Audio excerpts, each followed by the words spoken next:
Si Nathalie Péchala a bien une passion dans la vie, si est-il le patinage artistique.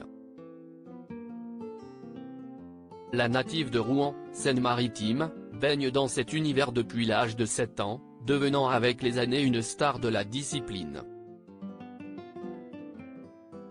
Double médaillée de bronze aux championnats du monde, double championne d'Europe et quintuple championne de France, la femme de Jean Dujardin aurait accompli une très belle carrière et si elle aurait pu quitter ce monde pour autre chose, elle a décidé de s'y impliquer dans son après-carrière sportive.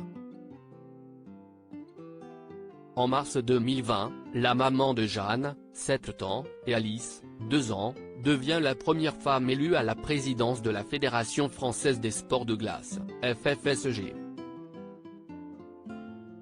Malheureusement pour elle, cette belle aventure ne dure que 2 années et sa défaite en juin 2022 va faire couler beaucoup d'encre. Malgré tout, Nathalie Péchala remonte la pente avec l'aide de ses proches, mais il se pourrait bien que le témoignage d'une ancienne patineuse bien connue lui cause du tort. Dans les pages du dernier numéro de Closer, sorti ce 24 février, Sarah Abitbol se confie sur sa tragique histoire et les viols répétés qu'elle a subis de la part de Gilles Beyer, son entraîneur lorsqu'elle était encore mineure. Ce dernier est décédé le mois dernier, des suites d'une longue maladie.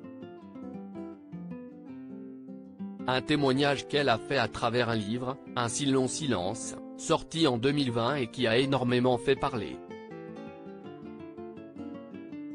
Elle n'est pas venue vers moi pour me proposer quelque chose au sein de la fédération au moment où l'histoire éclate. Nathalie Péchala est à la tête de la fédération, mais lorsque la journaliste demande à l'ancienne patineuse de lui décrire ses rapports avec la femme de Jean Dujardin, la réponse est amère. Aucun.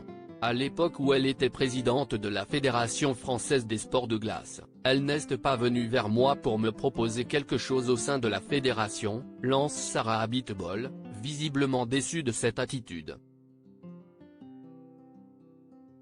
Une attaque en règle contre Nathalie Péchala, qui n'aurait donc pas été d'un grand soutien pour l'ancienne sportive de 47 ans, qui dénonce le manque de soutien de sa fédération et donc de sa présidente.